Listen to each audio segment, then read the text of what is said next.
وقالت اليهود يد الله مغلولة غلت أيديهم ولعنوا بما قالوا بل يداه مبسوطتان ينفق كيف يشاء ولا يزيدن كثيرا منهم ما أنزل إليك من ربك طغيانا وكفرا وألقينا بينهم العداوة والبغضاء إلى يوم القيامة كلما أوقدوا نارا للحرب أطفأها الله ويسعون في الأرض فسادا والله لا يحب المفسدين ولو أن أهل الكتاب آمنوا واتقوا لكفرنا عنهم سيئاتهم ولأدخلناهم جنات النعيم ولو أنهم أقاموا التوراة والإنجيل وما أنزل إليهم من ربهم لأكلوا من فوقهم ومن تحت أرجلهم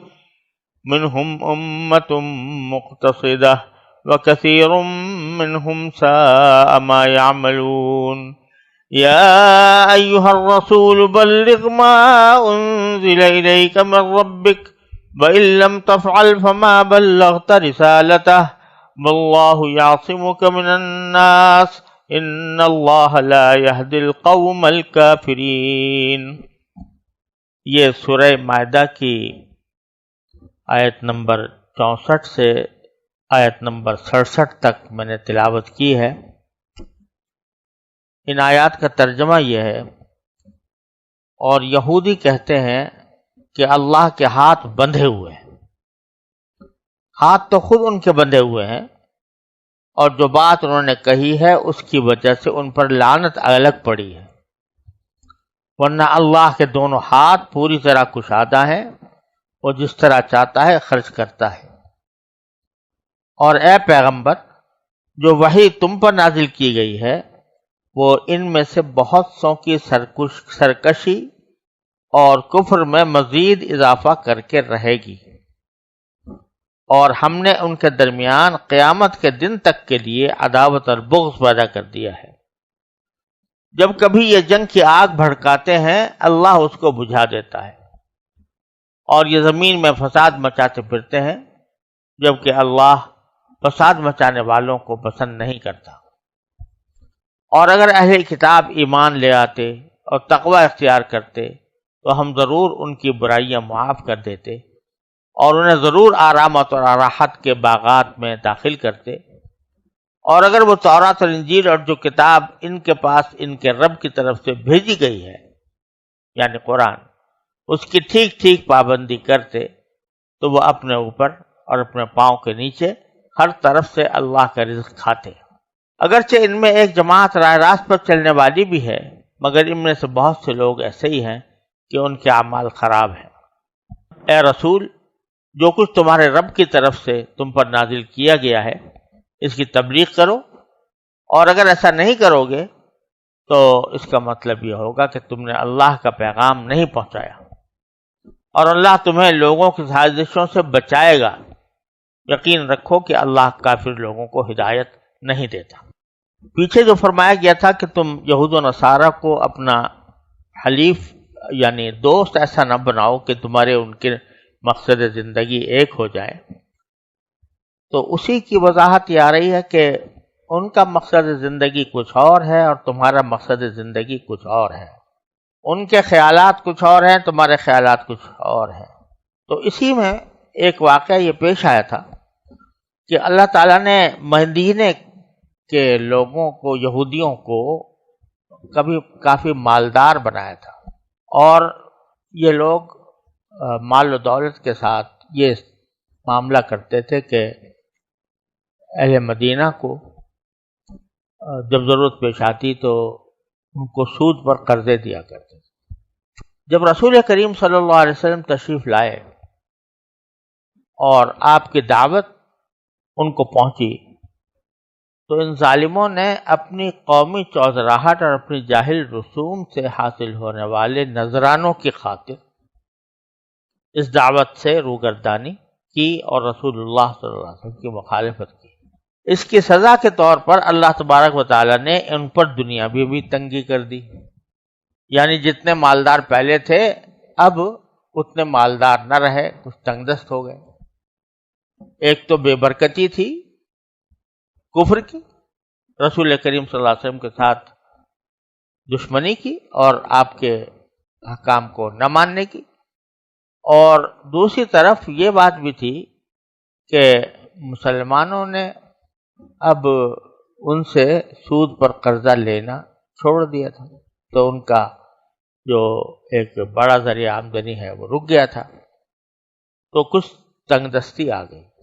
تو جس ایک یہودی پر یا جن یہودیوں پر تنگ دستی آئی تھی، ان میں سے کسی نے یہ کہا کہ ید اللہ مغلولہ، والعیاذ باللہ، کہ اللہ کے ہاتھ تو بندھے ہوئے ہیں، کہ اللہ کے ہاتھ جو ہیں وہ بندھے ہوئے ہیں، وہ ہمیں کچھ نہیں دے رہا یا ہمیں کمی کر کے دے رہا ہے۔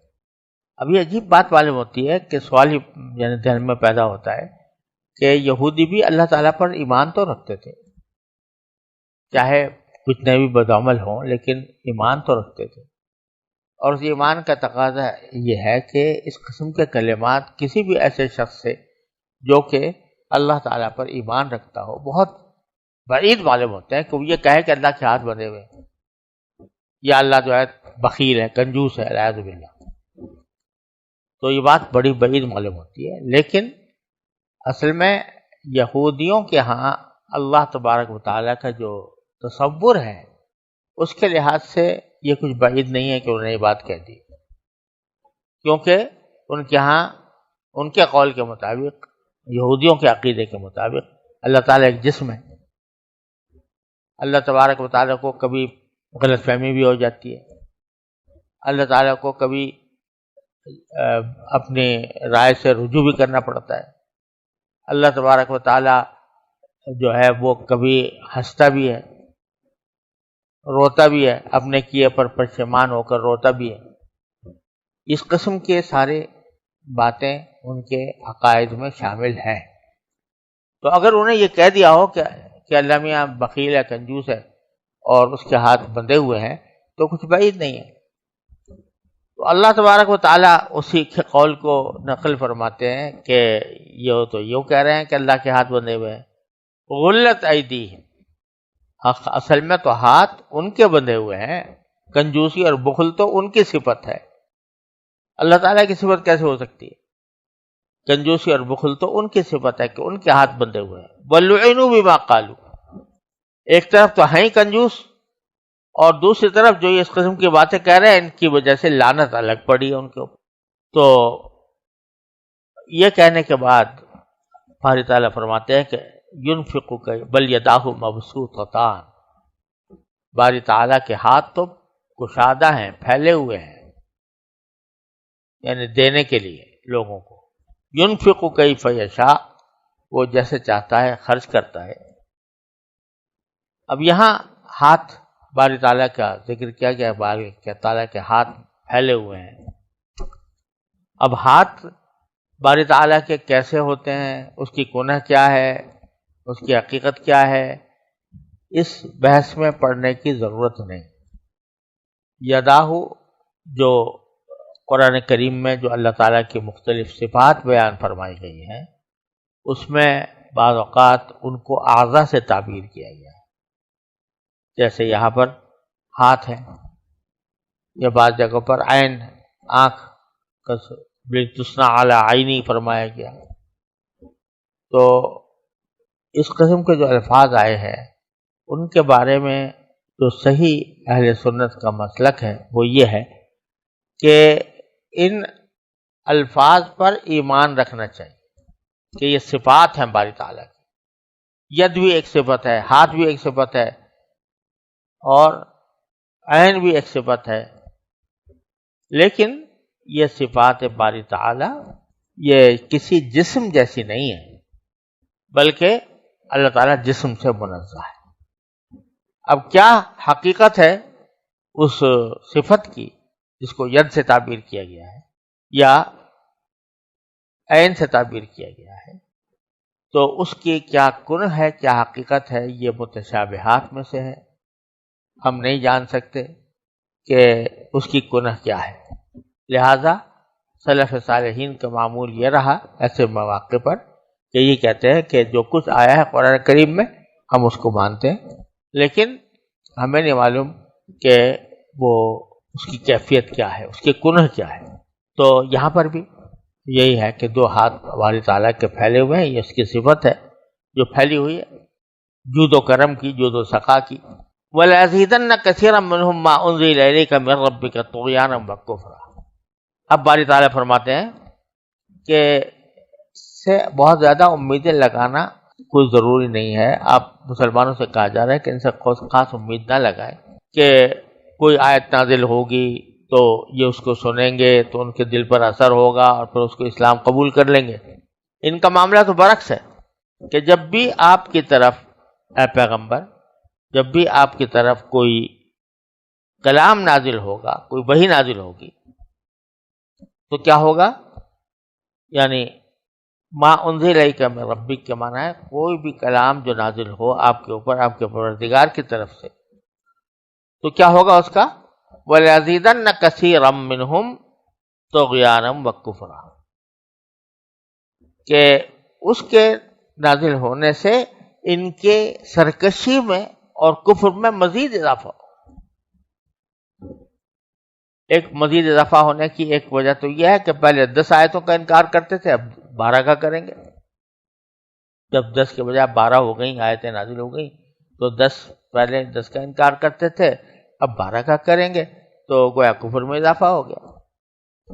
اور دوسرا اضافہ یہ کہ جتنی مرتبہ آیت نازل ہوگی ان کی حسد کی آگ اور بڑھ گئی، کیونکہ آیات قرآنیہ جب آتی ہیں تو اپنے ساتھ جو بلاغت لے کر آتی ہیں، جو مفاہیم لے کر آتی ہیں، جو مضامین لے کر آتی ہیں، وہ اتنے اعلیٰ اور عرفہ ہوتے ہیں کہ ان کے دل میں حسد کی آگ اور بڑھتی ہے کہ یہ مسلمانوں پر کیوں نازل ہو رہا ہے، لہذا ان کی سرکشی میں بھی اضافہ ہوتا ہے اور ان کے کفر میں بھی اضافہ ہوتا ہے۔ وَأَلْقَيْنَا بَيْنَهُمُ الْعَدَاوَةَ وَالْبَغْضَاءَ إِلَى يَوْمِ الْقِيَامَةِ، اور ہم نے ان کے درمیان آپس میں آگ بھڑکا ڈال دی ہے، دشمنی اور بغض قیامت تک۔ اس میں یہ بھی مقصود ہو سکتا ہے کہ یہ اہل کتاب اور جو بھی ہیں عیسائی اور نصرانی، ان دونوں کے درمیان آپس میں عداوت ڈال دی ہے، باوجود کہ یہ تورات پر دونوں متفق ہیں، لیکن اس کے باوجود ان کے درمیان بغض اور عداوت پھیلی ہوئی ہے۔ اور اس سے مراد یہود بھی ہو سکتے ہیں، جو مدینہ منورہ کے اندر جو یہود رہتے تھے ان کے بہت سے فرقے تھے، تو اس فرقہ بندی کی وجہ سے ان کے درمیان عداوت اور بغض تھا۔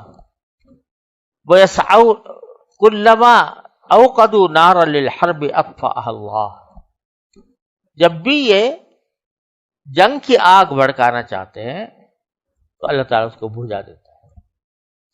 یہ ان کی ان سازشوں کا ذکر ہے یہودیوں کی، جو وہ رسول کریم صلی اللہ علیہ وسلم اور صحابہ کرام کے ساتھ جنگ کرنے کی جنگ کرنے کی جو اسکیمیں بناتے تھے ان کی طرف اشارہ ہے۔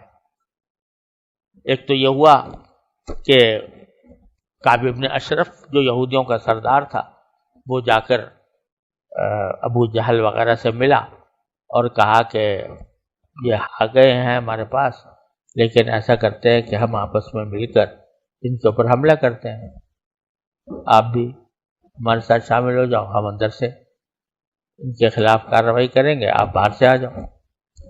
یہ تجویز پیش کی۔ اسی طریقے سے متعدد مواقع پر نبی کریم صلی اللہ علیہ وسلم کے خلاف سازشیں تیار کی۔ ایک مرتبہ رسول کریم صلی اللہ علیہ وسلم ان کے ہاں گئے، بنو قریظہ بنو نذیر کے درمیان کچھ مسئلہ تھا، اس کو سلجھانے کے لیے، صلح کرانے کے لیے انہوں نے پیچھے سے ایک آدمی بٹھا دیا کہ جب نبی کریم صلی اللہ علیہ وسلم یہاں پر تشریف فرما ہوں گے تو اوپر سے ایک چٹان آپ کے اوپر پھینک دے گا، والعیاذ باللہ، جس سے آپ شہید ہو جائیں گے۔ اللہ تعالیٰ نے حضرت جبرائیل علیہ السلام کو پہلے سے بتا دیا، حضرت السلام نے رسول کریم صلی اللہ علیہ وسلم کو بتا دیا کہ ایسی سازش تیار کی جا رہی ہے، لہٰذا آپ وہاں بیٹھے ہی نہیں اور تشریف لے آئے۔ تو غرض اس طرح متعدد مواقع پر انہوں نے جنگ کی آگ بڑھ کر، غزوہ احزاب کے موقع پر انہوں نے یہود کی مدد کی، اندر سے پیچھے کی طرف سے اندر سے چھرا گھونپنے کی کوشش کی۔ تو ہر طرح سے یہ جنگ کے لیے مختلف طریقے اختیار کرتے ہیں اور چاہتے ہیں کہ جنگ کی آگ بھڑک جائے، لیکن اطفاء اللہ تعالیٰ اس کو بجھا دیتا ہے۔ اس سے معلوم ہوتا ہے کہ جنگ بذات خود کوئی پسندیدہ چیز نہیں ہے۔ بعض مرتبہ لوگ یہ سمجھتے ہیں کہ جہاد یا قتال بذات خود مقصود ہے اور یہ مقاصد زندگی میں شامل ہے، اور جب تک قتال نہ ہو تو اس تک گویا زندگی بیکار ہے۔ تو یہاں سے یہ بات معلوم ہو رہی ہے کہ جنگ بذات خود مقصود نہیں، جنگ آخر میں آتی ہے جب سارے حربے ناکام ہو جائیں تو پھر اس وقت جنگ کی نوبت آتی ہے اور اس وقت میں مسلمان تلوار اٹھاتا ہے۔ لیکن بذات خود آدمی سمجھے کہ بھائی جنگ بذات خود اچھی چیز ہے، یہ درست نہیں ہے، یہ نہ قرآن کریم کا تقاضا ہے نہ رسول کریم صلی اللہ علیہ وسلم کا تقاضا ہے۔ خود نبی کریم صلی اللہ علیہ وسلم نے غزوہ حدیبیہ کے موقع پر جو کفار مشرکین سے بات کی تو انہوں نے حضور اقدس صلی اللہ علیہ وسلم نے یہ فرمایا قریش سے کہ قد نہکتہم الحرب، کہ قریش کو جنگوں نے کمزور کر دیا، تو اس لیے میں چاہتا ہوں کہ آپ اور ہم امن و سکون کے ساتھ رہیں 10 سال تک کے لیے صلح آپ کرنا چاہیے۔ اور بظاہر دیکھنے میں جو شرائط صلح کی طے ہوئی تھی وہ کمزور تھی، مسلمانوں کی کمزوری تھی ان میں، لیکن رسول کریم صلی اللہ علیہ وسلم نے اس کو گوارا فرمایا۔ تو معلوم ہوا کہ اصل چیز یا اصل مقصود زندگی لڑائی نہیں ہے۔ کلما عقدوا نارا للحرب اطفأها اللہ۔ اب باری تعالیٰ فرماتے ہیں کہ اب ہم جو یہ آگ بھڑکانے کی کوشش کرتے ہیں لڑائی کی، وہ تو ہم بجھا دیتے ہیں۔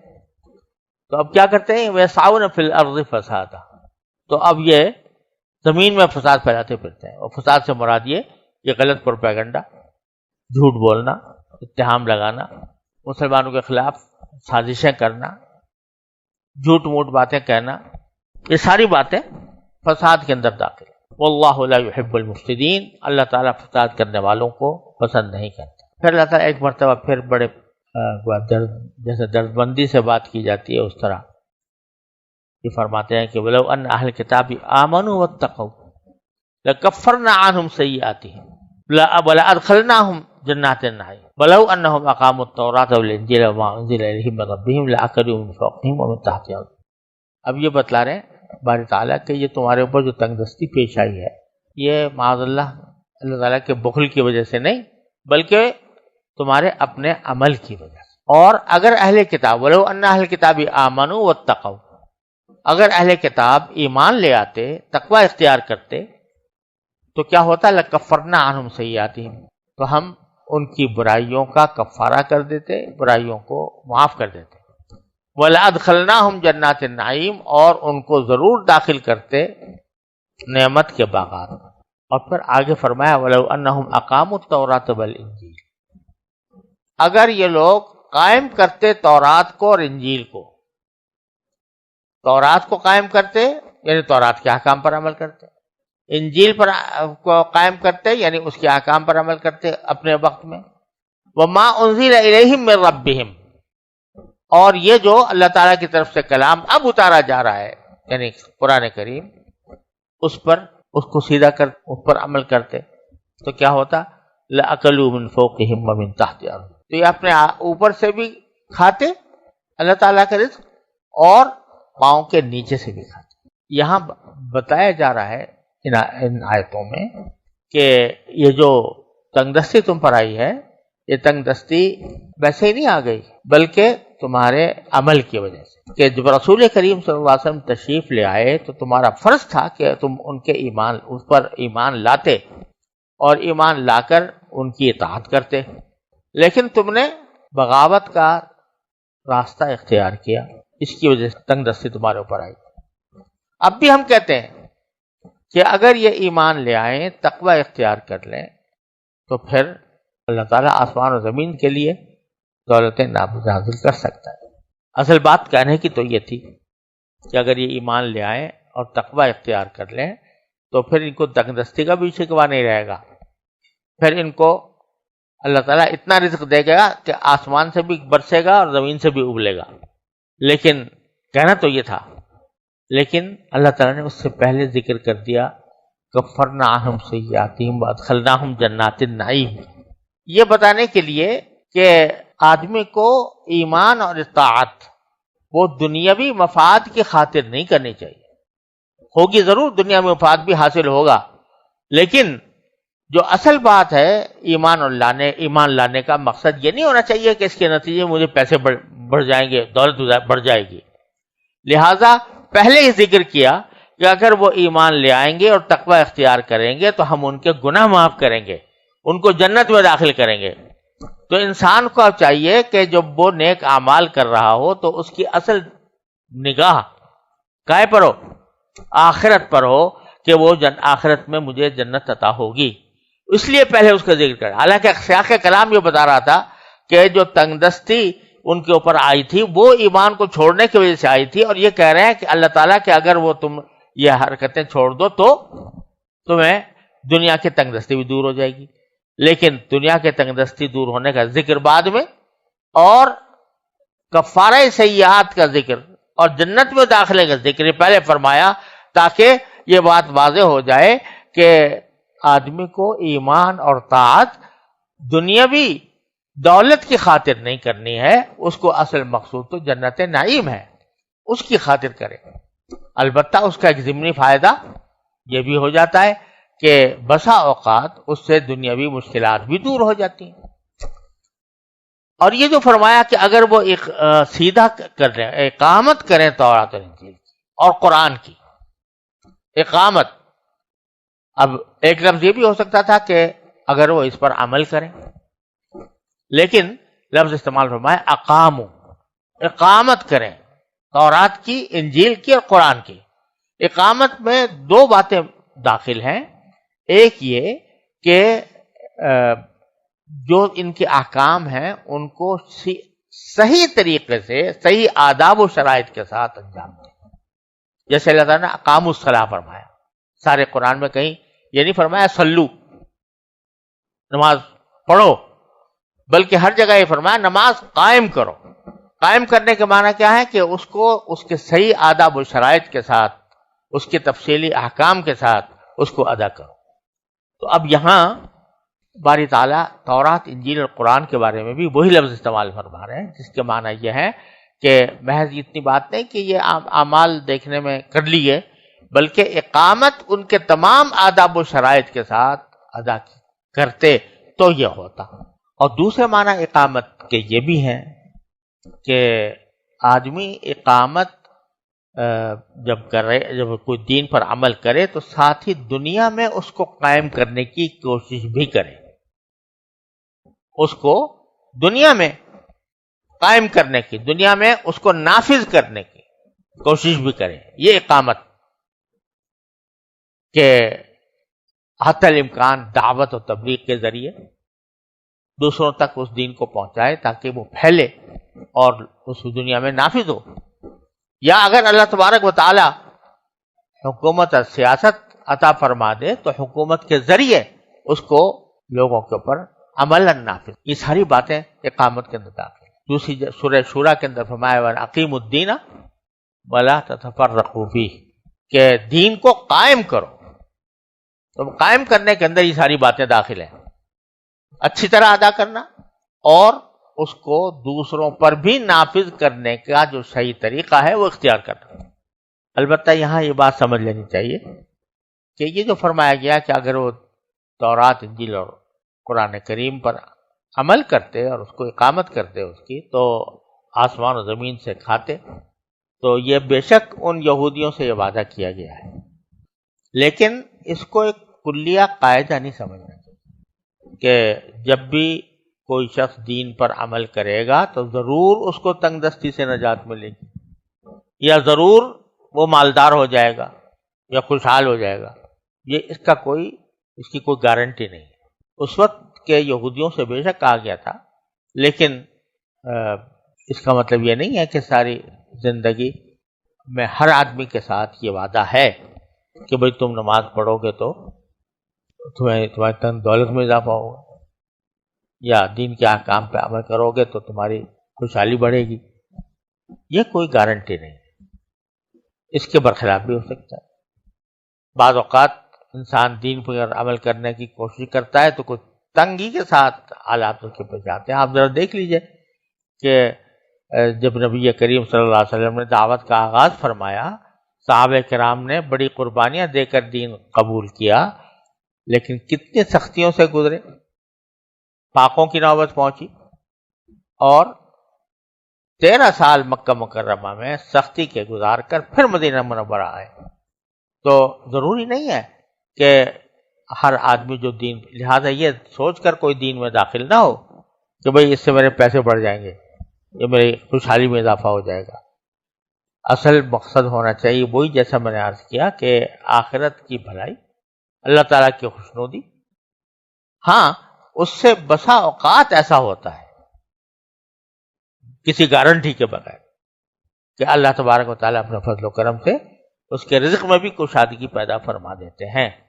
لہذا اس کو یہ نہیں سمجھنا چاہیے کہ بھئی اللہ تعالیٰ نے قرآن کریم میں تو یہ کہا تھا کہ بھئی اوپر سے بھی رزق ملے گا تمہیں، نیچے سے بھی ملے گا، اور آج ہم نے اسلام قبول کیا تو نہ ہمیں اوپر سے آ رہا ہے نہ نیچے سے آ رہا ہے. تو یہ خیال نہ ہونا چاہیے، کیونکہ یہ قاعدہ کلیہ بیان نہیں کیا جا رہا ان خاص یہودیوں کے بارے میں جو تنگ دستی کا شکار ہو گئے تھے دولت مندی کے بعد اپنی کفر کی وجہ سے. تو ان کو کہا جا رہا ہے کہ آپ اگر لاؤ گے تو اوپر نیچے سے تمہیں کرنا. پھر باری تعالیٰ فرماتے ہیں وَمِنْهُمْ أُمَّةٌ مُقْتَصِدَةٌ، یعنی اہل کتاب جو ہم باتیں کر رہے ہیں تو یہ سارے ایک جیسے نہیں ہیں کہ سب کافر ہوں، بلکہ ان میں سے سیدھے راستے پر رہنے والے لوگ بھی ہیں. یعنی وہ لوگ جو بنی اسرائیل سے تعلق رکھتے تھے، پہلے یہودی تھے یا عیسائی تھے، اور نبی کریم سرور دو عالم صلی اللہ علیہ وسلم کے ہاتھ پر بیعت کی، یا بیعت نہیں کی تو کم از کم آپ کی تصدیق کی اور آپ پر ایمان لائے اور پھر آپ کی اطاعت کی، یہ سیدھے راستے پر ہیں اگرچہ ہیں بنی اسرائیل سے. وَكَثِيرٌ مِّنْهُمْ سَاءَ مَا يَعْمَلُونَ، لیکن ان میں سے بیشتر لوگ وہ ہیں کہ جو برے کام کرتے آئے ہیں. اور اب اللہ تبارک و تعالیٰ فرماتے ہیں یا ایھا الرسول بلغ ما انزل الیک من ربک. یہ مطلب یہ ہے کہ یہودی تمہارے ساتھ کچھ بھی کرتے ہیں، کوئی سازشیں کریں، کوئی گستاخیاں کریں، لیکن آپ کا کام ان کو سدھارنا، یعنی زبردستی سدھارنا نہیں. آپ کا کام تو یہ ہے کہ آپ تبلیغ کیے جائیں. تو یہ اے رسول بلغ ما انزل الیک من ربک، پہنچا دو وہ بات لوگوں تک، وہ بات کہ جو تمہاری طرف، تمہارے رب کی طرف سے نازل کی. یہاں اصل میں ایک مفعول اور ہونا چاہیے تھا. جب بلغ تبلیغاً کہتے ہیں تو وہ دو مفعولوں کی طرف متعدی ہوتی ہے. ایک وہ بات جو پہنچائی جا رہی ہے، ایک وہ شخص جس کو پہنچائی جائے. تو یہاں باری تعالیٰ نے بات کا تو ذکر کیا ہے کہ پہنچاؤ، کہ کیا پہنچاؤ؟ ما انزل الیک من ربک، جو تمہارے پاس نازل کی گئی ہے تمہارے پروردگار کی طرف سے، وہ پہنچاؤ. کس کو پہنچاؤ اس کا ذکر نہیں ہے. تو یہ جہاں پر یہ دوسرا مفعول مرفوع محذوف کیا جاتا ہے تو مطلب یہ کہ سب کو پہنچاؤ. جب مفعول ثانی مذکور نہیں تو اس کا مطلب ہے سب لوگ، جن کو بھی پہنچانا ممکن ہو وہ سب. اس سے بھی یہ بات معلوم ہو رہی ہے کہ رسول کریم سرور دو عالم صلی اللہ علیہ وسلم پوری انسانیت کے لیے پیغمبر بنا کر بھیجے گئے تھے. تمام انسانوں کو پہنچانا آپ کے فرائض منصبے میں داخل تھا. وَإِن لَّمْ تَفْعَلْ فَمَا بَلَّغْتَ رِسَالَتَهُ، اگر آپ نے ایسا نہ کیا، یعنی تبلیغ نہ کی بفرض محال، فَمَا بَلَّغْتَ رِسَالَتَهُ، تو اس کا مطلب یہ ہوگا کہ تم نے اللہ کا پیغام نہیں پہنچایا. ابھی دیکھو بظاہر یہ مبتدا خبر ایک ہی ہو رہے ہیں، موضوع محمول ایک ہو رہے ہیں کہ اگر تم نے تبلیغ نہ کی تو تم نے پیغام نہیں پہنچایا. تو اگر اس کو سادہ لفظوں میں کہیں تو یوں بنے گا کہ اگر تم نے تبلیغ نہیں کی تو تم نے تبلیغ نہیں کی. لیکن یہ ایک پیار ہے اور اس پیار کے انداز میں بات کی جا رہی ہے. اول تو رسول کریم صلی اللہ علیہ وسلم کا تبلیغ نہ فرمانا یہ ناممکن، لیکن فرض محال کے طور پر ایک بات کہی جا رہی ہے کہ اگر تم نے نہ کیا، یہ فرض محال کے طور پر. اب اگر جو فرض محال ہے تو کوئی لمبی چوڑی سزا بیان کرنا یا اس کا کوئی بہت بڑا نتیجہ بیان کرنا، یہ اس پیار کے خلاف ہے جس پیار کے ساتھ یہ بات کی جائے. تو اس لیے مطلب یہ ہوا کہ اگر تم نے یہ کام نہ کیا، علم تبلغ نہیں کہا، علم تفعل، اگر نہ کیا تو پھر تم نے پیغام تو نہ پہنچایا، اللہ تبارک و تعالیٰ کا پیغام تو نہ پہنچایا. تو یہ پیار ہے اللہ تبارک و تعالیٰ کی طرف سے ایک فرض محال کے طور پر جو بات کی جا رہی ہے اس کو بھی پیار سے کہا جا رہا ہے. علم تفعل فما بلغت رسالتہ. اور اگر تبلیغ میں تمہیں اندیشہ ہو کہ دشمن لوگ تمہیں نقصان پہنچائیں گے تو واللہ یعصمک من الناس، تو اس کی فکر نہ کرو، اللہ تعالیٰ تمہیں لوگوں سے بچائے گا. کوئی لوگ تمہارے خلاف کارروائیاں کریں، سازشیں کریں، دشمنیاں کریں تو اللہ تعالیٰ بچائے گا. روایات میں آتا ہے کہ جب یہ آیت نازل ہو گئی تھی واللہ یعصمک من الناس، اس سے پہلے صحابہ کرام فرماتے ہیں کہ ہم دشمنوں سے بچاؤ کے لیے کچھ نہ کچھ انتظامات کیا کرتے تھے. اور جب یہ آیت نازل ہو گئی واللہ یعصمک من الناس، رسول کریم صلی اللہ علیہ وسلم کو اللہ نے ذمہ داری لے لی کہ ہم بچائیں گے، تو ہمیں فکر نہ رہی. پھر کہ بھائی اب تو اللہ میاں نے کہہ رہی تھی اب ہمیں زیادہ فکر کرنے کی ضرورت نہیں، ہمیں بہت زیادہ حفاظتی انتظامات کرنے کی ضرورت نہیں. تو یہ بھی ساتھ کتنا زبردست، اس میں کتنا پیار ہے. واللہ یعصمک من الناس، وہ جو ایک فرض محال کی بات کی گئی تھی وہ بھی بڑے پیار سے، اور پھر اللہ تعالیٰ کی طرف سے جو حفاظت کی ذمہ داری لی گئی وہ بھی بڑے پیار سے. واللہ یعصمک من الناس ان اللہ لا یہدی القوم الکافرین. اور ان کی فکر نہ کرو کافروں کی، ان کو اللہ تعالیٰ ہدایت نہیں دیا کرتا، یعنی ان کی سازشیں کامیاب نہیں بنا رہی تمہارے خلاف. تو اس لیے آپ اپنے بے فکر